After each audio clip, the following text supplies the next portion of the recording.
जब पिता ही अपने पुत्र का सबसे बड़ा शत्रु बन जाए और अधर्म अपनी चरम सीमा लांघ जाए, तब धरती पर स्वयं भगवान को आना पड़ता है। यह कोई साधारण कथा नहीं, बल्कि धर्म और अधर्म के महायुद्ध की एक ऐसी कहानी है जिसने सृष्टि का भविष्य बदल दिया। अगर आप धर्म और आध्यात्म की इन गहराइयों से जुड़ना चाहते हैं तो अभी सब्सक्राइब करें और कमेंट में जय श्री नरसिंह जरूर लिखें। आपका एक कमेंट हमें और भी दिव्य कथाएं लाने की प्रेरणा देता है। महर्षि कश्यप की पत्नी दक्ष की पुत्री अदिति के गर्भ से दो महान पराक्रमी बालों का जन्म हुआ। इनमें से बड़े का नाम हिरण्यकश्यप और छोटे का नाम हिरण्याक्ष था। दोनों भाइयों में बड़ी स्थिति, दोनों ही महाबलशाली, अमित पराक्रमी और आत्मबल संपन्न थे। दोनों भाइयों ने युद्ध में देवताओं को पराजित करके स्वर्ग पर अधिकार कर लिया। एक समय जब हिरण्याक्ष ने पृथ्वी को पाताल में ले जाकर छिपा दिया, तब भगवान विष्णु ने वराह अवतार लेकर पृथ्वी की रक्षा के लिए हिरण्याक्ष का वध किया। अपने प्रिय भाई हिरण्याक्ष के वध से दुखी होकर हिरण्यकश्यप महेंद्राचल पर्वत पर चला गया। वह भगवान विष्णु द्वारा अपने भाई की हत्या का बदला लेने के लिए ब्रह्मा जी की घोर तपस्या करने लगा। इस तरह विचार करके देवताओं ने हिरण्यकश्यप के राज्य पर आक्रमण कर दिया और उन्हें राज्य विहीन कर दिया। देवता इस युद्ध में पराजित हुए और पाताल लोक को भाग गए। वीरवार को लोक में जाकर छुप गए और हिरण्यकशिपु की पत्नी कयाधु वहीं महल में शेष रह गई। हिरण्यकशिपु की पत्नी कयाधु को बंदी बना लो। देवराज इंद्र ने हिरण्यकश्यप के महल में प्रवेश करके उसकी पत्नी कयाधु को बंदी बना लिया। कोई बचाव, मेरी रक्षा करो। नहीं, हमें दैत्य की पत्नी को यूं खुला महल में नहीं छोड़ सकते। यह हम सभी देवताओं के लिए हानिकारक है। देवराज इंद्र कयाधु को बंदी बनाकर ले जाने लगे। तभी रास्ते में उनकी देवर्षि नारद से भेंट हो गई। नारायण नारायण, देवराज इंद्र कयाधु को लेकर जा रहे हो? देवर्षि नारद, इसके गर्भ में हिरण्यकश्यप का अंश है। अगर वह जीवित रहा तो एक दैत्य और जन्म लेगा। मैं ऐसा कदापि नहीं होने दूंगा। नहीं देवराज इंद्र, कयाधु के गर्भ में पल रहा शिशु आगे चलकर भगवान विष्णु का परम भक्त बनेगा और उसे मारना तुम्हारी शक्ति के बाहर है, अतः इसे छोड़ दो। नारद जी के कथन का मान रखते हुए इंद्र ने कयाधु को छोड़ दिया और वापस चले गए। नारद जी कयाधु को अपने आश्रम में ले आए और उससे बोले, बेटी, तुम यहां आराम से रहो। जब तक तुम्हारा पति हिरण्यकश्यप अपनी तपस्या पूरी करके नहीं लौटता, तुम इसी आश्रम में रहोगी। देवर्षि, आपने मेरी और मेरी होने वाली संतान की रक्षा की। मैं सदैव आपकी आभारी रहूंगी। कयाधु उस पवित्र आश्रम में नारद जी के सुंदर प्रवचनों का लाभ लेती हुई सुखपूर्वक रहने लगी। उसका गर्भ में पल रहा शिशु पर भी गहरा प्रभाव पड़ा। भगवान विष्णु के नाम का जाप कयाधु और उसके होने वाले बच्चे के कानों में सदैव पड़ता था। धीरे धीरे समय बीता और कयाधु ने एक पुत्र को जन्म दिया, जिसका नाम प्रहलाद रखा गया। इधर हिरण्यकश्यप की घोर तपस्या पूरी हो चुकी थी। ब्रह्मा जी प्रकट हुए। हिरण्यकश्यप, मैं तुम्हारी तपस्या से प्रसन्न हूं। मांगो, क्या वर मांगते हो? ब्रह्मदेव, मुझे ऐसा वरदान दीजिए कि मुझे न घर के भीतर मारा जा सके, न घर के बाहर, न अस्त्र से, न शस्त्र से, न दिन में, न रात में, न मनुष्य से, न पशु से, न पृथ्वी पर, न आकाश में।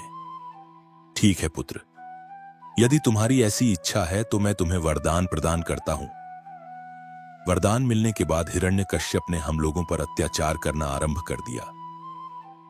राजमहल में प्रहलाद शिक्षा ग्रहण करने गए तो वहां भी वह श्री हरि का नाम जपते थे। जब यह बात हिरण्यकश्यप को पता चली तो वह विरोध में आ गया। यह आत्मा, इसको पढ़ाने से कोई लाभ नहीं, क्योंकि यह तो अपने कुल का नाश करने वाला हो गया है। नहीं नहीं स्वामी, ओम पृथ्वी, मेरे लाल, मेरे बालक को छोड़ दीजिए। हिरण्यकश्यप ने सैनिकों को आदेश दिया कि प्रहलाद को अनेक प्रकार से यातनाएं दी जाएं, पर उनके सभी प्रयास श्रीहरि की कृपा से असफल हो जाते थे। हिरण्यकश्यप ने प्रहलाद के हाथ पैर बांधकर समुद्र में फिकवाया, विषैले सांपों से डसवाया और पर्वत शिखर से गिराया, पर भगवान विष्णु के आशीर्वाद से प्रहलाद को कुछ भी नहीं हुआ। विष मिला भोजन खाने के बाद भी प्रहलाद पर कोई असर नहीं हुआ। जब प्रहलाद को मारने के सब प्रकार के प्रयास विफल हो गए, तब हिरण्यकश्यप की बहन होलिका उसके पास आई और बोली, पूरन भैया, आप निश्चिंत रहिए, मैं प्रहलाद को गोद में लेकर अग्नि में बैठ जाऊंगी। आपको याद है ना, मेरे पास ब्रह्मा जी द्वारा दी हुई वह शाल है जिसे ओढ़कर मेरे ऊपर अग्नि का कोई प्रभाव नहीं होता। हिरण्यकश्यप बड़े पैमाने पर अग्नि जलाने का प्रबंध करवाता है। इसके पश्चात होलिका प्रहलाद को अपनी गोद में लेकर प्रज्वलित अग्नि में प्रवेश कर जाती है। पर ईश्वर की कृपा से प्रहलाद को कुछ भी नहीं होता और होलिका जलकर भस्म हो जाती है। इसी समय हिरण्यकश्यप कहता है, प्रहलाद को पकड़कर मेरे सामने लाओ। प्रणाम पिताश्री। जय श्री हरि। हिरण्यकश्यप क्रोधित होकर कहता है, निर्लज्जता की सीमा हो गई। तू मेरे सामने खड़े होकर उस हरि का नाम ले रहा है जिसके बल पर तू ऐसी बहकी बहकी बातें करता है। वह ईश्वर कहां है? पिताश्री, हरि तो सभी जगह स्थित है, वह सब जगह है। तो क्या इस महल में भी है? जी पिताश्री, इस महल में भी है। वह यहां है तो मुझे इस खंभे में क्यों नहीं दिखाई देता? क्या यह तेरा विष्णु इस खंभे में भी है? जी पिताश्री, मुझे तो मेरे प्रभु श्री हरि इस खंभे में भी दिखाई दे रहे हैं। इस विष्णु भक्त प्रहलाद को इस खंभे से बांध देता हूं, देखता हूं तेरा हरि तुझे कैसे बचाता है। तभी कयाधु दौड़ती हुई आती है और हिरण्यकश्यप से विनती करने लगती है, स्वामी, यह बालक है, इसे मत मारिए। मैं आपसे विनती करती हूं, मेरे पुत्र को छोड़ दीजिए। ऐसा नहीं हो सका। अगर इसे बचाना है तो अब वही हरि इसे बचाए। प्रहलाद आंखें बंद किए जय श्री हरि नाम का जाप कर रहा था। यह देखकर क्रोध के मारे हिरण्यकश्यप स्वयं को संभाल नहीं सका और उसने बहुत जोर से उस खंभे पर आघात किया। उसी समय खंभे को चीरकर एक विचित्र प्राणी बाहर निकलने लगा, जिसका आधा शरीर सिंह और आधा मनुष्य था। यह देखकर पूरे प्रदेश में खड़े सभी लोग घबरा गए। ये भगवान श्री नृसिंह अवतार थे। उनका रूप बड़ा भयंकर था।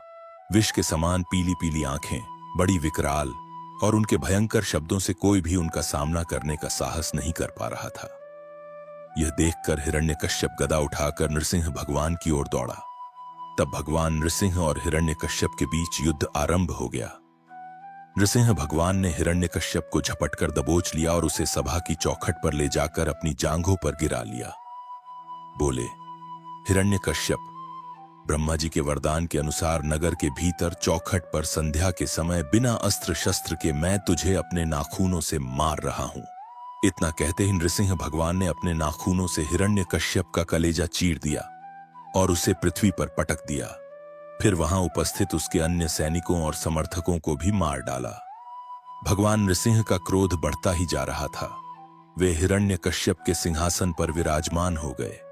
उनके भयंकर रूप को देखकर कोई भी उनके पास जाकर उन्हें शांत करने का साहस नहीं कर पा रहा था। देवताओं के आग्रह पर माता लक्ष्मी उनके निकट आईं, पर भगवान के उग्र रूप को देखकर वे भी डर गईं। तब ब्रह्मा जी ने प्रहलाद से कहा, पुत्र प्रहलाद, अब तुम ही भगवान नृसिंह को शांत कर सकते हो। जाओ, उनके समीप जाओ। प्रहलाद भगवान नृसिंह के समीप गया और उनके चरणों में बैठ गया। भगवान नृसिंह का क्रोध शांत हो गया। तत्पश्चात उन्होंने प्रहलाद को गले लगाया और उसके आग्रह पर भगवान विष्णु के रूप में प्रकट होकर प्रहलाद को आशीर्वाद दिया और अंतर्ध्यान हो गए। अगर आप इस चैनल पर नए हैं और आपने अभी तक हमारे चैनल को सब्सक्राइब नहीं किया है तो जल्दी से हमारे चैनल को सब्सक्राइब कर लें, क्योंकि इसी तरह की